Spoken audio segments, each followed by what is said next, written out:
My name is Lori Petrowski. I'm a Tribal Climate Resilience Liaison for the Alaska region. So I work with the Native American Fish and Wildlife Society and also the Alaska Cask. Good afternoon, everybody. My name is Chelsea Begay. I am the New Mexico Tribal Liaison representing the South Central Climate Adaptation Science Center. We're based out of the University of Oklahoma. Hello, I'm Kinzer Wawasik Bell. I'm a liaison with the North Central region and the Great Plains Tribal Water Alliance. Thanks. Thanks, everyone. Okay, I'll get us moving along. So just want to go over some logistics for today's webinar. Really quick, just want to inform you all that the meeting will be recorded for up until the presentations of our guest speakers are done. We will not be recording the Q&A portion of this meeting. And this will be posted later on. We're working to get it posted on several locations, hopefully the Southwest Casks website, and hoping to also get it posted on the Indigenous Climate Resilience Network's YouTube page as well. So yeah, I just wanted to go through the things here. So we're trying to not have any AI or like note-taking bots in these. So I'm relying on like our comms team to help remove those throughout the meeting. If you could just please remain muted with your camera off during the presentation, and then you can unmute and turn your camera on once we get to the Q&A. And we also have a Q&A function where you can like type in questions for the speakers to answer. And then I guess I'll also say that the views expressed by the speakers don't necessarily represent those are the hosts or the other affiliated orgs. So yeah, we're gonna get, well, after I can get through all this stuff, we'll get into a presentation from Lisa Shield with the Alaska Venture Fund and Daniel Denipah from the Santa Clara Pueblo, and then a Q&A section. But I really quickly also want to share some of the background of the community resilience liaisons as well. So yeah, this webinar is being hosted and organized by the network of tribal community resilience liaisons from across the country with support from the Southwest Cask comms team. We work closely with the USGS National and Regional Climate Adaptation Science Centers, or CASCs. And these are partnership-driven programs that team scientists with natural resource managers and communities to help fish, wildlife, water, land, and people adapt to a changing climate. So you can see on this map, the regional centers are each hosted at a university alongside a consortium of other universities and organizations within those respective regions. And in every CASP region except the Pacific Islands, there's Bureau of Indian Affairs branch of Tribal Community Resilience Liaison affiliated with each region besides the Pacific Islands region. So yes, we as the TCR liaisons, we work really closely with BIA, USGS, and the CASCs and our host organizations to support tribal adaptation and resilience. So more about the liaisons. We're able to provide support at any stage of environmental projects related to adaptation and resilience. This can include like brainstorming, what kind of projects might make sense for your community or nation. We can help with things like climate vulnerability assessments, adaptation plans, relevant grant applications, and provide trainings for tribal technical staff. And if your regional liaisons don't have expertise to support some part of this work, we can always connect you to someone who does. So you can find your regional TCR liaison through the BIA or USGS links. We're hopefully putting in the chat. And you can reach out to us at any time for support. And then just really quick, looking forward like to the next session. So this series is ongoing, and we invite you to definitely register for all of the sessions if you want to, if you haven't already, and you can share these as well with your colleagues. So I think we'll be putting the link to the registration in the chat. And so we're hoping that you'll also join us for next month's session on resilient infrastructure. With that, I'm going to introduce our guest speakers for today's topic, which is fire. So today we're welcoming Lisa Shield, who is the Community Wildfire Resilience and Workforce Coordinator for Alaska Venture Fund. Lisa brings decades of experience in fire safety and public education, as well as a unique cultural perspective to her role. Lisa has worked internationally and in partnership with over 150 Alaskan communities to develop rural fire training programs across Alaska, and her holistic approach to fire protection centers community and resilience.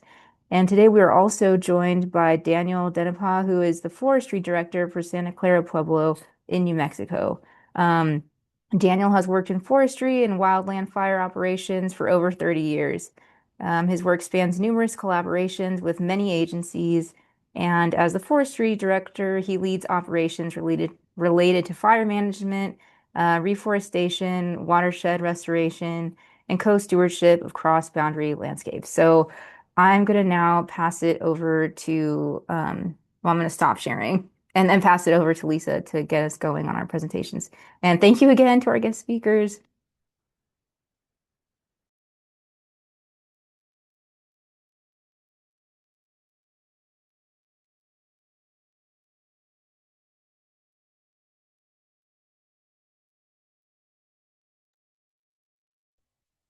Uvlalotak, Uvanga Ataga Amaniq, Nulakmichi Singa Lisa Shield, Akuligak Mirunga, Inugak Tunga Kikik Dagrami. I am Lisa Amaniq Shield. My English name is Lisa Shield. My Inupiaq name is Amaniq. I am originally from Akuligak, which is Selawik, and my family moved to Kotzebue, also known as Kikik-Dagruk, and that's where I was raised. I put a little icon up there on the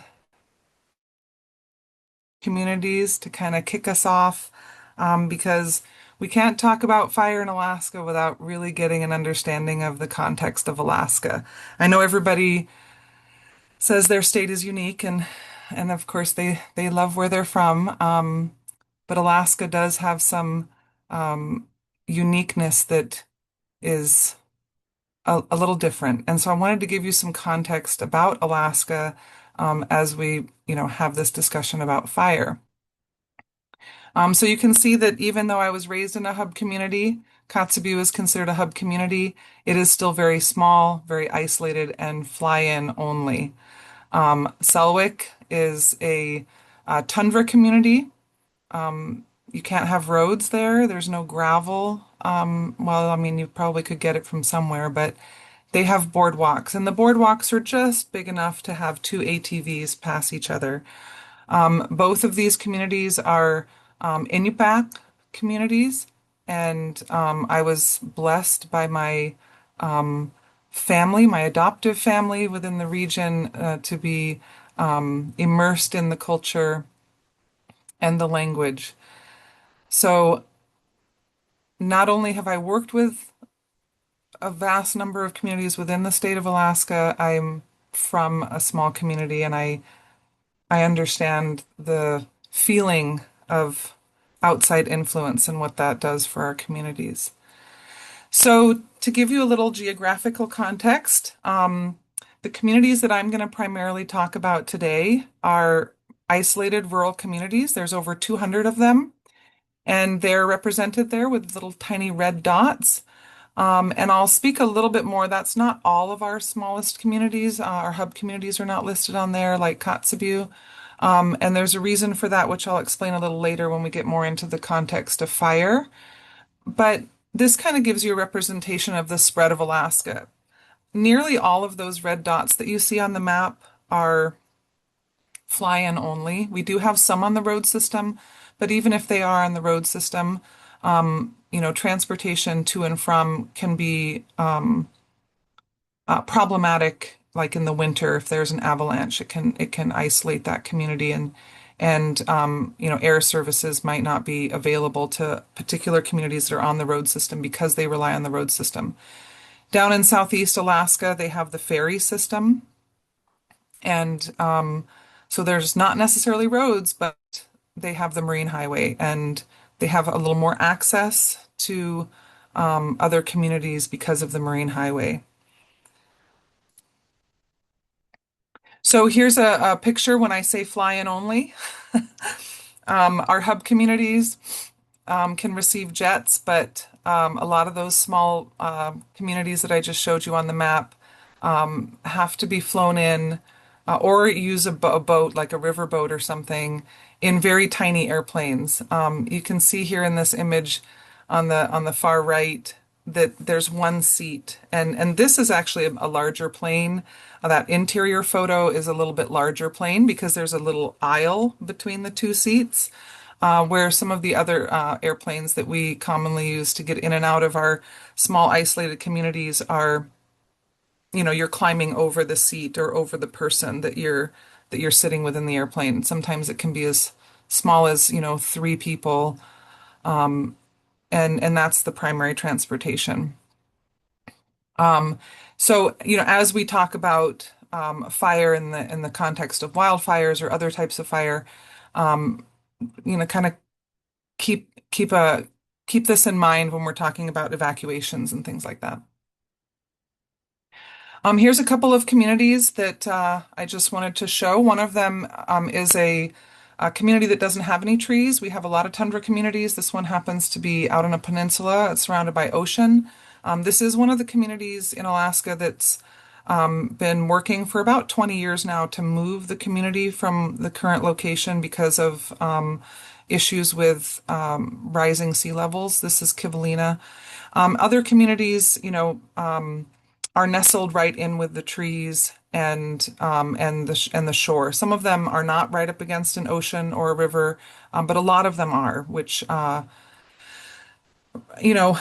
has we're focusing on fire, but that has another context when it comes to flooding. I'm sure you are all aware of the Typhoon Halong that hit Western Alaska earlier this fall, and what that did for our communities. But I wanted to show this because, in a community this size, we don't have access to housing, a lot of housing options. There's not hotels. There's not, Airbnbs that are just available if residents get displaced from fire. And of course, I have to mention, especially for all the Alaskans that might be tuned in, if you've been to one community in Alaska and you've worked with one tribe in Alaska, you've worked with one tribe in Alaska, you've worked with one community, right? So there is such a diverse array of those 200 communities that I can't share everything in such a short period of time. But I did want to give you just a snapshot of some of our small communities that I'm talking about. So looking at some of the housing in our communities, we have a lot of government housing that was built. Some of it was built in the 60s. Some of it is newer housing. They're all fairly small. In the context of fire in general,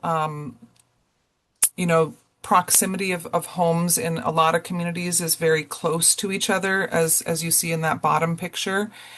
And the grasses and things grow right up into the houses. A lot of times, there's not big open gravel paths. We have about a 12 times the national average for overcrowding in our homes. Some of that is due to the cultural multi-generational living, but a lot of that is the effects of just infrastructure, right? There's not a large investment being put into our small communities to build new housing. So as the populations are growing, there's nowhere for that growth to go.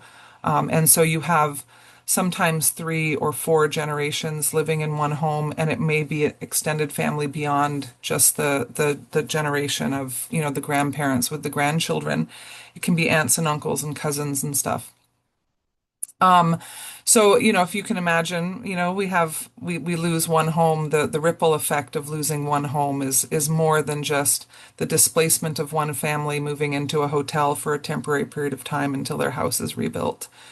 And the effects of that can be permanent in the sense that those houses may never get rebuilt.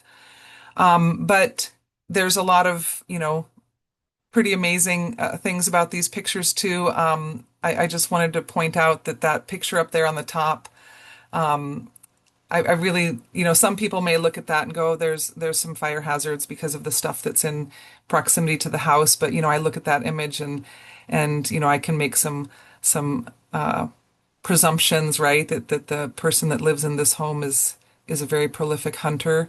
You can see the hides against the house and, they've got a dog there protecting them in the foreground and a couple of different types of hides. It looks like they're probably getting ready to go out hunting. They've got their gas cans there ready to go close to their home. A lot of houses are built on stilts because of the permafrost, and that way they can be adjusted as the permafrost kind of changes yearly, like on the yearly cycle.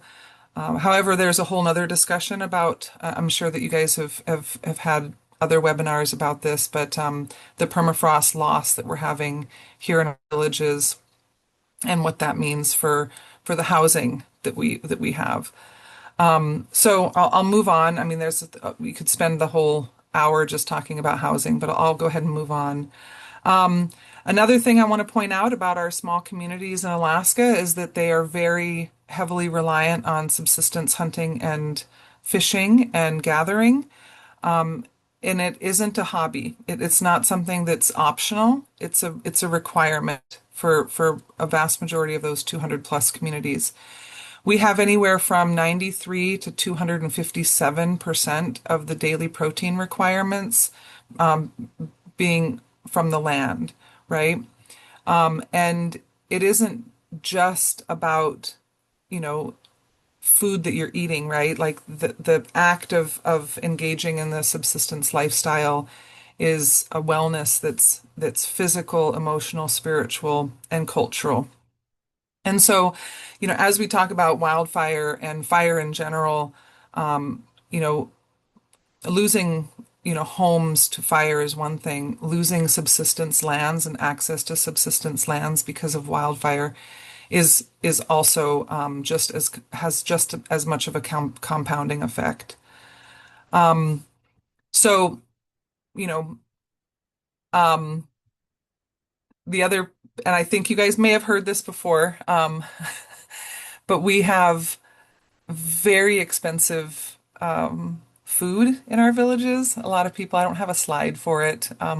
Maybe I should put one in at some point, but many people are shocked at the sticker price. So in those communities that are, especially the fly-in only communities, food has to be flown in and the cost is pretty high. So, you know, we can see, in some of the villages that I've spent time in and the ones that I've grown up in, a gallon of milk can be, $16, $17. Gas prices are really high. I think that the last time I was home in Selwick, the gas price was $18 a gallon. That was a couple of years ago.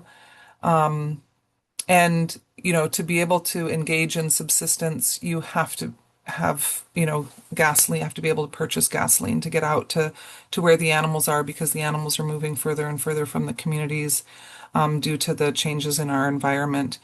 And that's also fire can be a contributing factor to that. If a subsistence area burns, then the community has to go further out to be able to get their food that they need.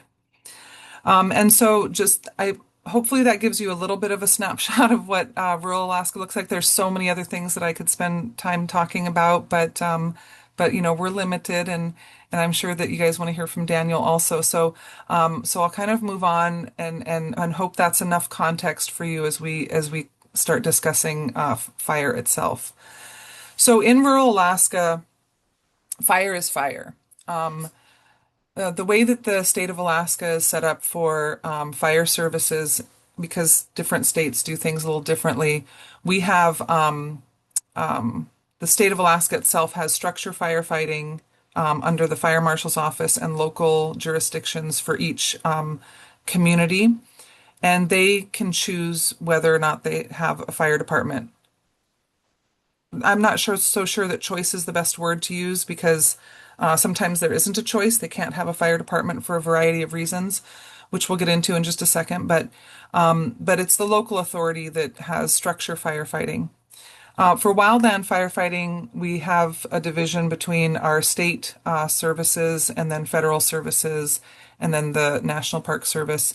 So it's kind of split. The state is divided because we're so large. It's divided into response jurisdictions. And when we are working in rural Alaska, none of that matters, right? Fire is fire. It doesn't matter if it starts in the home and it transfers structure to structure, which we've had happen. Unfortunately, we had an incident. We've had a couple of incidents where, half the village or a vast majority of the village burns to the ground because a fire starts in one home and then transfers to other homes. Or if it starts in a structure and moves to the wildland, or it starts in the wildland and moves to a structure. So as far as, communities that I've had the privilege of working with, they don't really care about all the jurisdictional things. Fire is fire, and if it's doing something that it's not intended to be doing, it's a problem. It's a problem that needs to be dealt with. So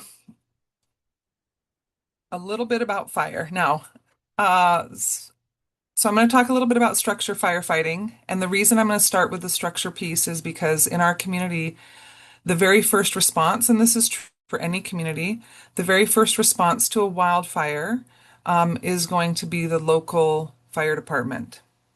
And that local fire department typically has training for wildland fire, and of course, they have training for structure fire. In the 200 communities that I'm talking about, we have approximately 60% of our communities, actually as a whole, not just the 200. As a whole, we have about 60% of our communities with state recognized or federally recognized registered fire departments, structure fire departments, which would be able to provide the wildland urban interface if a fire happens to start within boundaries of that jurisdiction for that fire department.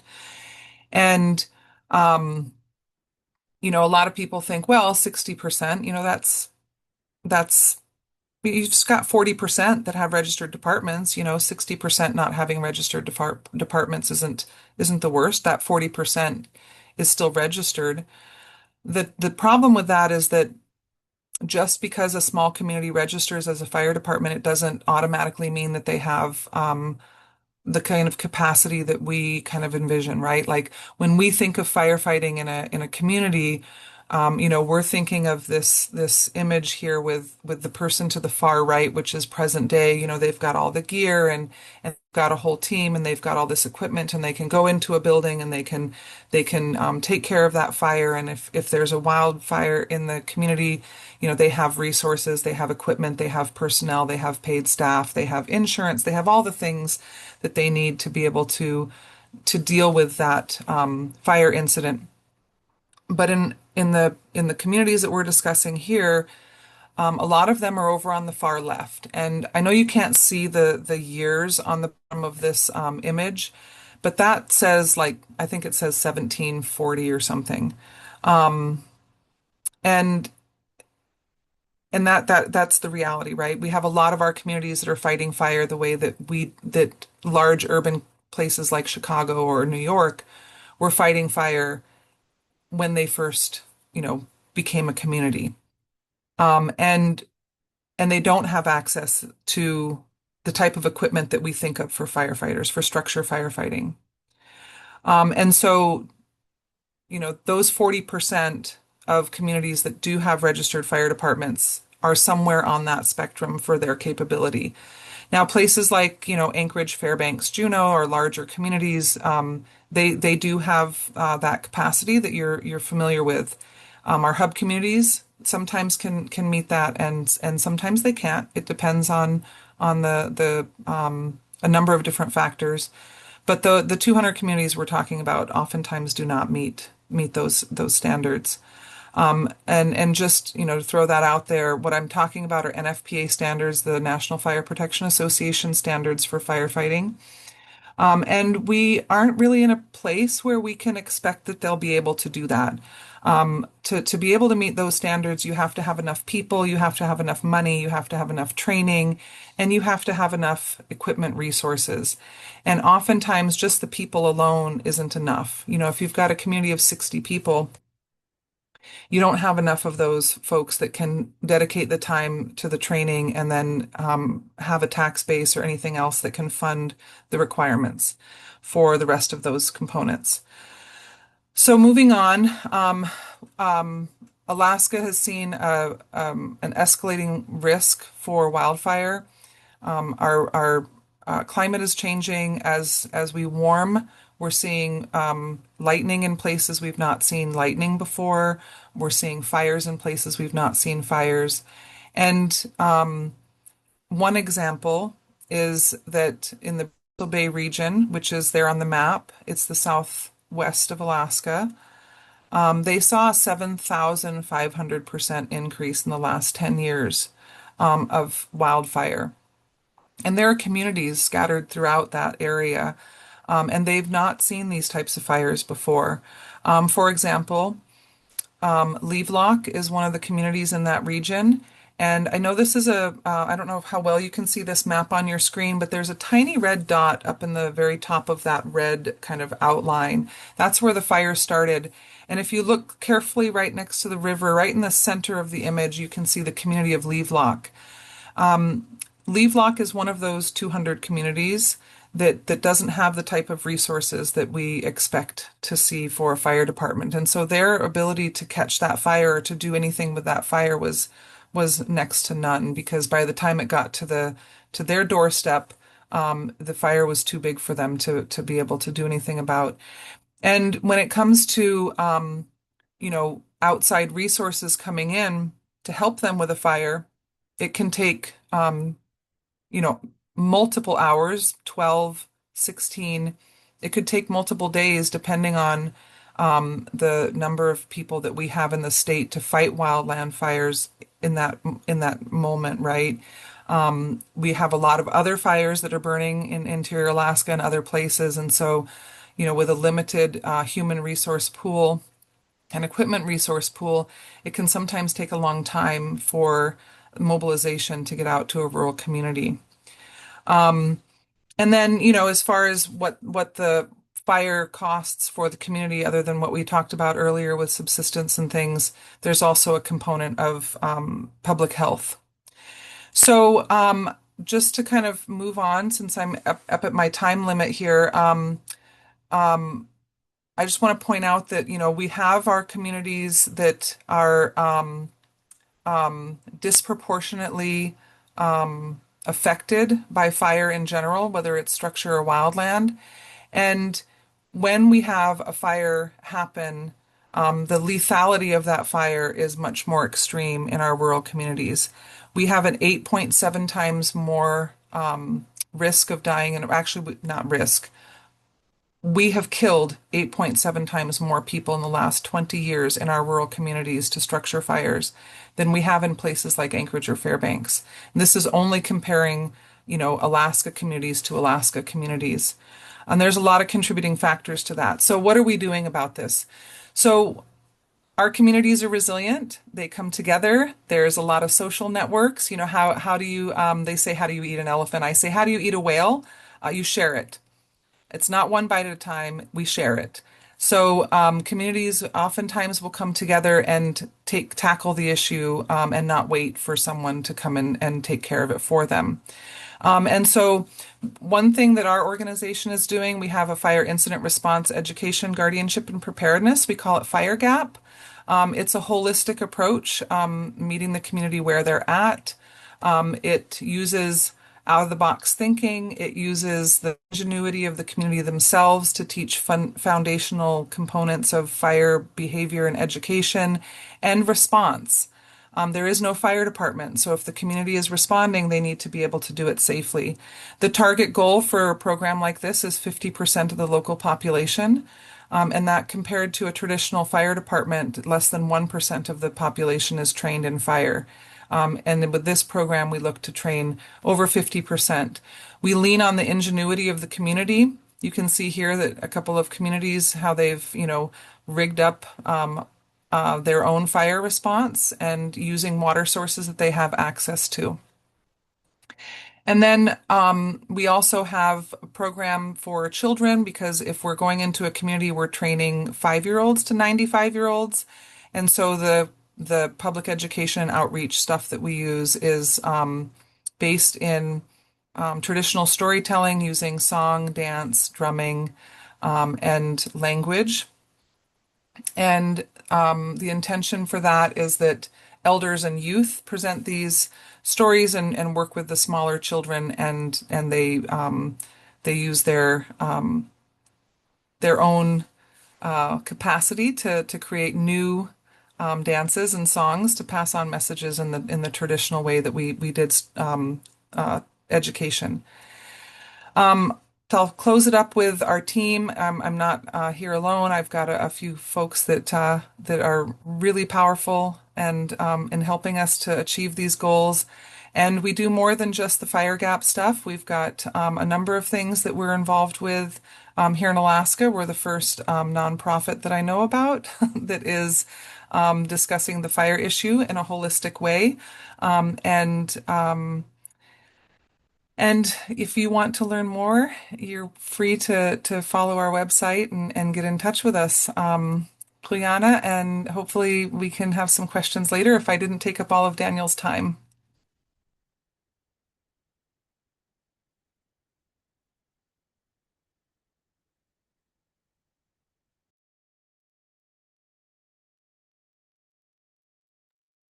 That was amazing. Thank you, Lisa. Yeah, I guess were we gonna, yeah. Okay, Daniel, you've got it.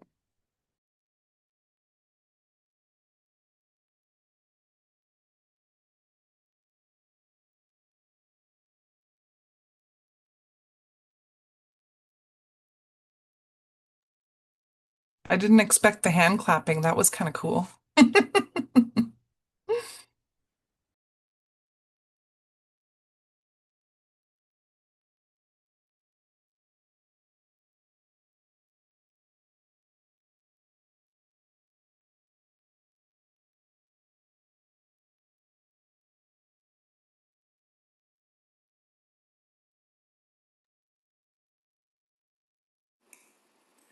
My apologies. I lost my unmute button there.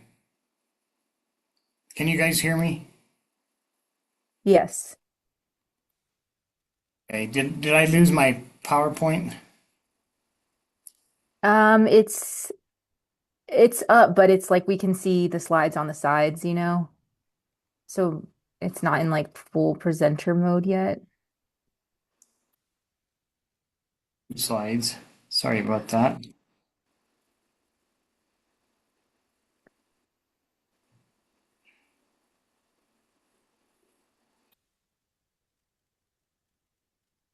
Hey, Daniel, down at the bottom on your right side, right there, there's a little next one over. Oh, Next one. there Yeah. we go. All right. My apologies. All right. Well, I'm not as elaborate as the Alaska presentation Lisa did, and that's amazing work that you folks are doing. But my name is Daniel Denipah, and I am the director here of Forestry for Santa Clara Pueblo. Good afternoon, Singiti. Welcome everybody into my presentation, and I'm going to talk a little bit about my program as well. Looking at Santa Clara Creek and Fourth Pond, and these pictures were actually taken back in 2005. Just to go back a little bit in history, pre-fire of what Santa Clara used to look like. They had 4 ponds. They had a real pristine stream. They had good trout waters there, and they were just about to move into some quality waters for some native fish that they were putting in. Unfortunately, the day that they were getting ready to put them in, the Las Conchas fire had hit. So kind of looking at the fire history there, You can see through the map there's the outline of the reservation, and I'll look with my cursor right here and kind of show you the boundaries of the reservation right there. So the first fire we were looking at was back in '98. It was the Oso fire, which is just on the northern border here, that impacted Santa Clara Canyon. The purple fire here goes back to 2000, which was the Cerro Grande fire, and that took out another chunk of Santa Clara lands as well. And if you go to the bluer picture there, that is the Los Conchas fire and how much of the watershed was actually impacted by wildland fire. Of course, that was in a lot of that up in the headwaters of Santa Clara Pueblo, which was about 90% or maybe a little bit less than that of their total watershed that was lost. So here's just a couple of examples of pictures of the Las Conchas fire, 2011. So we have pre-fire. Before that, you can kind of see what the canyon looked like. Pretty lush. It had 4 ponds. You know, they're real beautiful recreation area here in the Espanola Valley. A lot of folks recreated there, and it was actually one of the tribe's main sources of revenue at the time. Basically, they were, you know, making a lot of the revenue off of camping, you know, fishing licenses. So the local community would actually would really come to this area and really support the tribe as far as, you know, the camping and the funds that were needed to kind of help the tribe along. It was long before the casinos were actually there. So soon after the Santa Clara Pueblo wildfire, you know, we had some flash flooding. Of course, the subsequent flooding that had happened. Soon after that, you know, we had a lot of erosion, sediment deposition, woody debris, and kind of looking, you know, going back in that, looking at that circle right there, the Cerro Grande fire, we actually managed to plant, I think it was 700,000 seedlings. And you can kind of see in the very center of that circle right there, one of our investments that we had planted there was actually burned over. So we lost a majority of our plantings during the Los Conchas fire, which was kind of devastating for us because a lot of our work just, again, went right back down the drain. As you can kind of see the impacts from flooding, we had a lot of erosion that occurred. A lot of sediment that was continually moving, and even today is still pushing sediment down into the main stem of the creek, and we haven't actually been able to put fish into those areas yet, just due to the water's not really ready yet. You know, we're still looking at stabilization and kind of creating that habitat good enough for fish and for beavers, actually. So you can kind of see down in the far right-hand corner, our crew there that worked a lot of the drainages. So we had a lot of these drainages, which were about 27 tributaries that we identified that actually connect to the main stem of the Santa Clara Creek. And one of the things that the tribe opted to do at the very beginning to address some of the erosion that was occurring was to take what they call a top-down approach, right? Because you wanted to kind of cut off some of that erosion as it was going up the hills. And what we did was we started at the very tops of these drainages and worked our way down and putting a number of structures. And I think to date we have about maybe 17,000. I could be wrong on that, but I'll have to check the numbers again. But anyway, Santa Clara Pueblo, you know, water is life. Of course, you know, that's 32,000 acres of watershed that we have on the very top. If you look at that, a lot of the tributaries I was talking about connecting to the main stem there are identified right there. It's central to the Pueblo lands and their culture. The areas that were impacted up there, of course, that was kind of their grocery store, their medicine cabinet, and their overall just, sanctuary of where they would go and identify and still collect, and still today they still collect some of that stuff that's culturally important to them to do their traditional dances. That's roughly a 26-mile stretch of stream. It flows perennially from west to east. Yeah, the headwaters starts at about 9,000 feet, maybe 10,000 feet, going down all the way to the Rio Grande confluence, which is at 5,500 feet. So, in between all those different areas, you've got a lot of the elevation grades that traverse several different bioclimatic zones. You got stuff that, again, start at the top of the mountain there and then work its way down, all the way down to the Rio Grande confluence at 5,000 feet. We do have what we call an RTRL program, is Reserve Treaty Rights Lands, which was developed to address off-reservation impacts such as, climate change, insect disease, and invasive species. A lot of what we do and the agreements we made across the boundaries there, looking at the Forest Service, BLM, and also Park Service lands that are up adjacent to us, and looking at a lot of those impacts from stuff that actually come from off reservation, right? And some of those areas, and looking how we could actually use the Tribal Forest Protection Act to help manage some of these areas. So that was a part of kind of aligning our forest management plans and looking at shared stewardship across those boundaries.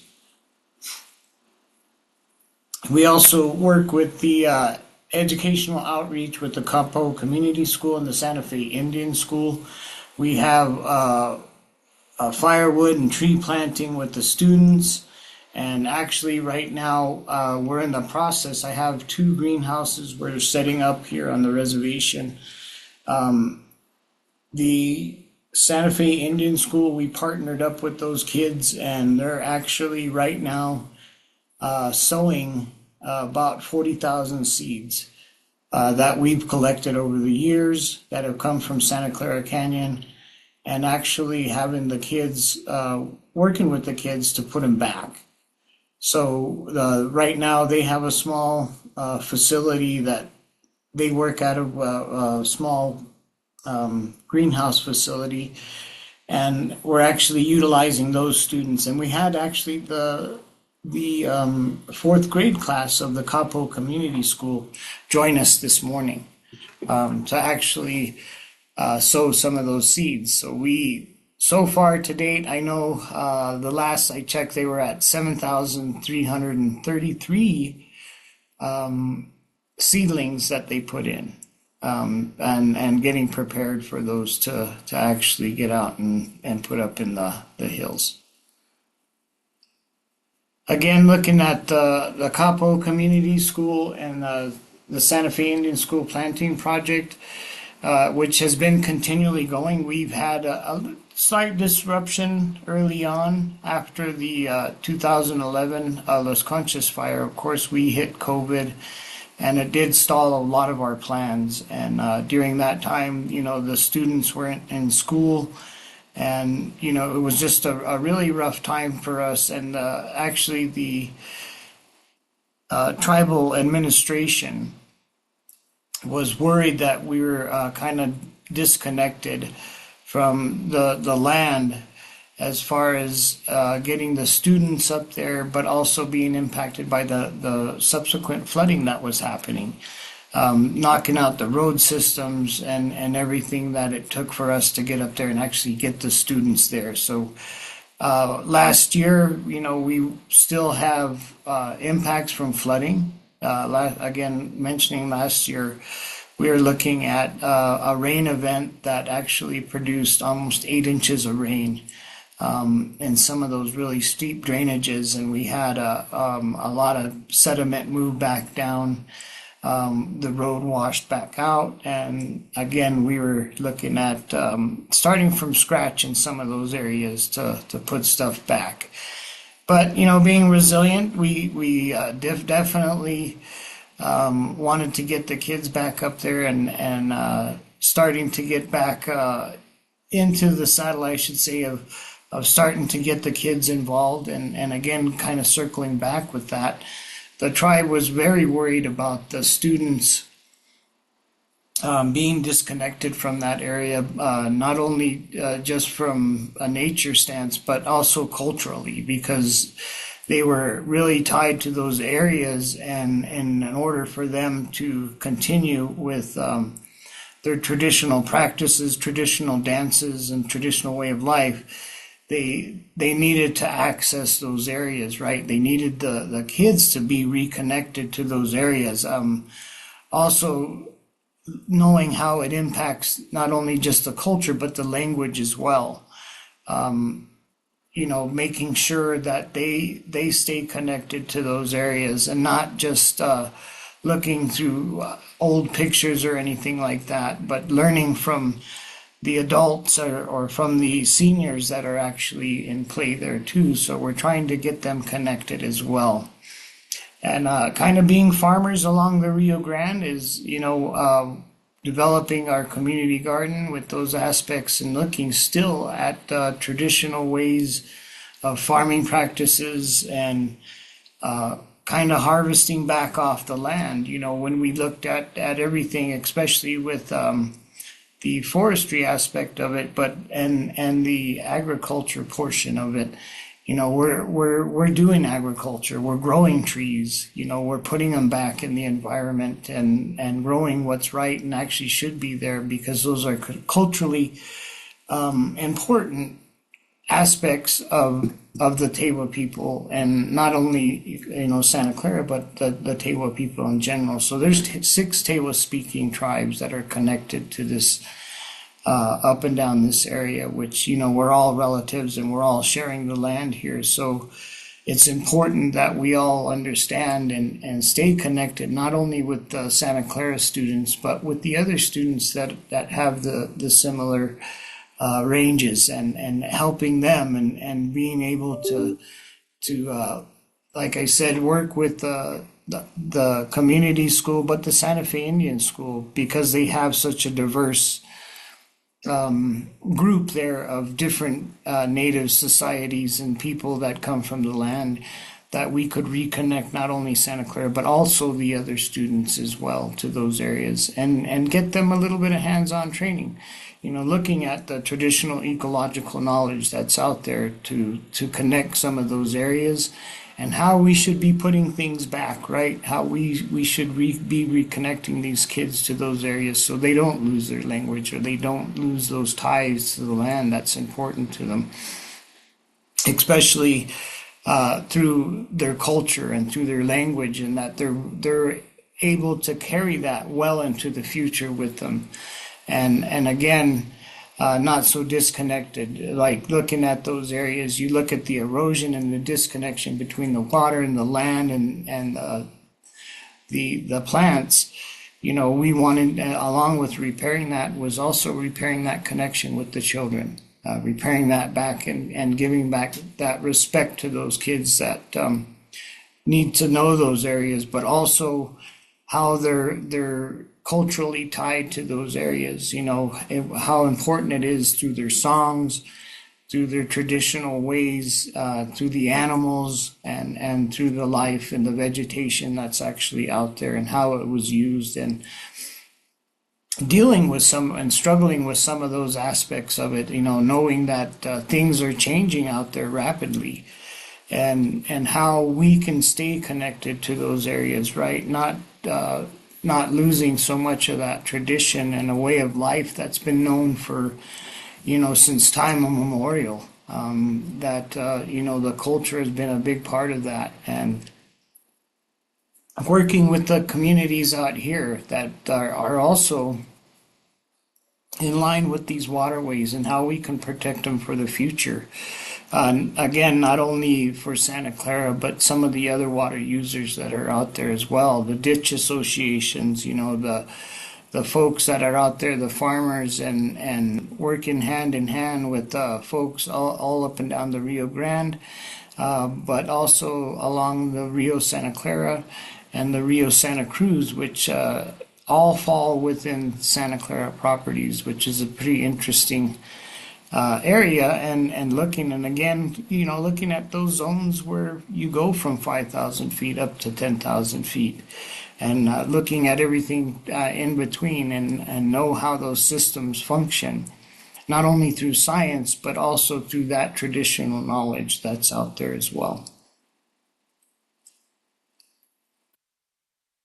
And I believe that is the end of my slides, and I hope I didn't take up too much time. And I guess with that, if we're ready for us to do any questions, or I'm not sure.